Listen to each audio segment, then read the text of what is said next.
लोकशाहीचा आधार बनणाऱ्या राहुल नार्वेकरचा, लोकशाही पायदळी तोडणाऱ्या मोदी सरकारचा, चुकीच्या पद्धतीने लोकशाहीचा अवमान करणाऱ्या मोदी सरकारचा। आज विधानसभेच्या अध्यक्षांनी निकाल देण्यासाठी जो उशीर लावला, गेले 4 दिवस जो त्यांचा तमाशा चालू होता, मुख्यमंत्र्यांना भेटायचं, आरोपींना जाऊन भेटायचं, न्यायाधीशांचा आणि न्यायपालिकेचा हिने अवमान केलेला आहे।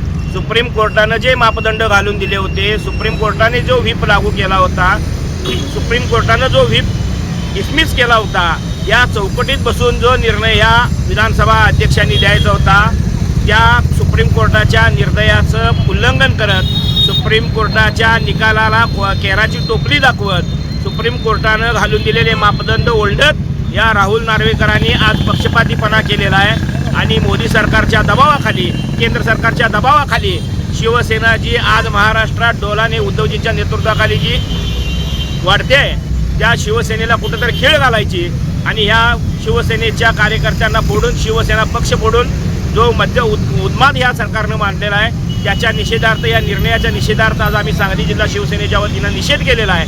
आज आम्ही या लोकांना आज इशारा देतोय, आज तुम्ही कितीही सत्तेची मस्ती कराल, 2च महिने फक्त तुमचे राहिलेले आहेत। उद्या जनतेच्या न्यायालयात जनता ही आमच्याबरोबर आहे।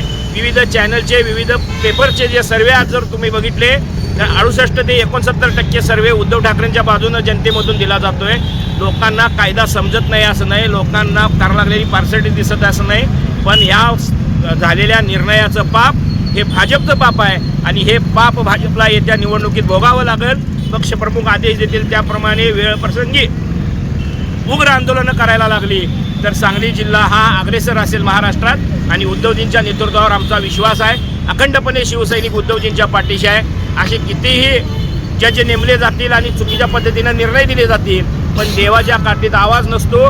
देवाचा निर्णय यांना मान्य करावा लागेल, लोकशाहीचा, लोकांचा निर्णय यांना मान्य करावा लागेल आणि शिवसेना यापुढे उद्धवजींच्या नेतृत्वाखाली जनतेच्या न्यायालयात जाईल असा आशावाद व्यक्त करून सांगली जिल्हा अखंड उद्धवजींच्या पाठीशी आहे आणि आम्ही सर्व शिवसैनिक उद्धवजींच्या पाठीशी आहे अशी आम्ही उद्धव साहेबांना एक आमची सांगली जिल्ह्यातून हाक देतोय। हम सब एक है, हम सब एक है।